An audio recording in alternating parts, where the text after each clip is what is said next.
नमस्कार, आप देख रहे हैं धा न्यूज और मैं हूं अभिषेक मिश्रा। लोक जनशक्ति पार्टी रामविलास से जुड़ी हुई एक और बड़ी खबर, एक और बड़ी जानकारी।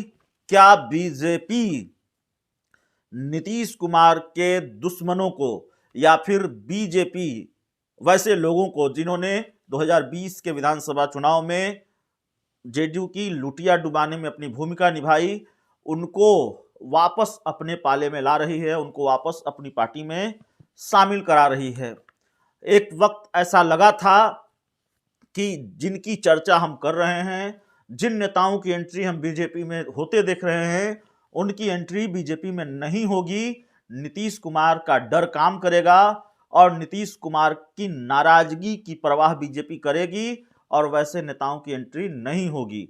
लेकिन पहले राजेंद्र सिंह और आज ये खबर आ गई कि उषा विद्यार्थी, राजेंद्र सिंह, उषा विद्यार्थी, अनिल कुमार, रामेश्वर चौरसिया, ये लोग वो नाम हैं, बीजेपी के वो चेहरे हैं जिन्होंने 2020 के विधानसभा चुनाव में बागी होकर बगावत की बीजेपी से और चिराग पासवान की पार्टी का दामन थाम लिया, उनकी पार्टी के टिकट पर चुनाव लड़ा, भले हार गए लेकिन कहीं ना कहीं नीतीश कुमार अगर 43 सीटों पर सिमट गए, जेडीयू 43 सीटों पर सिमट गए, तो इनकी भी भूमिका रही। और इसीलिए कहा जाता रहा है कि कई तरह से बीजेपी ने चिराग पासवान के कंधे पर बंदूक रखकर जेडीयू पर निशाना साधा है और ये पूरा खेल करने में बीजेपी की भूमिका भी रही है और इसको लेकर जेडीयू की तरफ से बयान भी आता रहा है।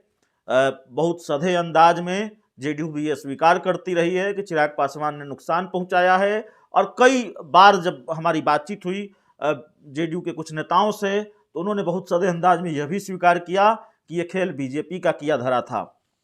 तो आज क्या हुआ है, इतनी लंबी भूमिका के बाद हम आपको बता देते हैं।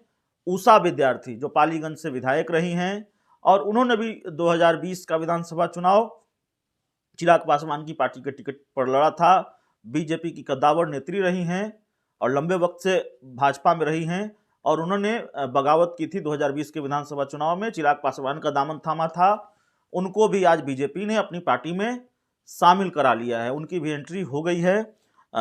उन्होंने लिखा है उषा विद्यार्थी ने कि भारतीय जनता पार्टी के समर्पित कार्यकर्ता के रूप में कार्य करने के लिए भाजपा प्रदेश अध्यक्ष द्वारा भाजपा बृहत परिवार में आज सम्मिलित की गई। तो अपने बीजेपी में शामिल होने की जानकारी उन्होंने सोशल मीडिया पर दी है। तस्वीर आपके सामने है, संजय जायसवाल उनको बीजेपी में लाने की औपचारिकताएं पूरी कर रहे हैं। पार्टी के दिग्गज नेता संजय मयूख, डिप्टी सीएम तारकिशोर प्रसाद, मंत्री नीरज कुमार बबलू, तमाम लोग वहां मौजूद हैं।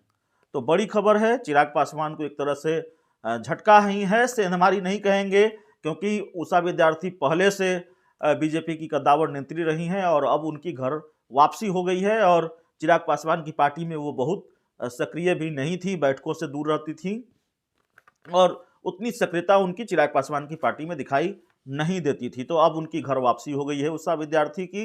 अब इससे चिराग पासवान को कितना नुकसान होगा ये देखना होगा, लेकिन इतना जरूर है कि चिराग पासवान की पार्टी की एक नेत्री आज बीजेपी में शामिल हो गई हैं, चली गई हैं, उन्होंने अपनी घर वापसी कर ली है। तो इस पूरी खबर में इतना ही, इस पूरी रिपोर्ट में इतना ही। बहुत बहुत धन्यवाद।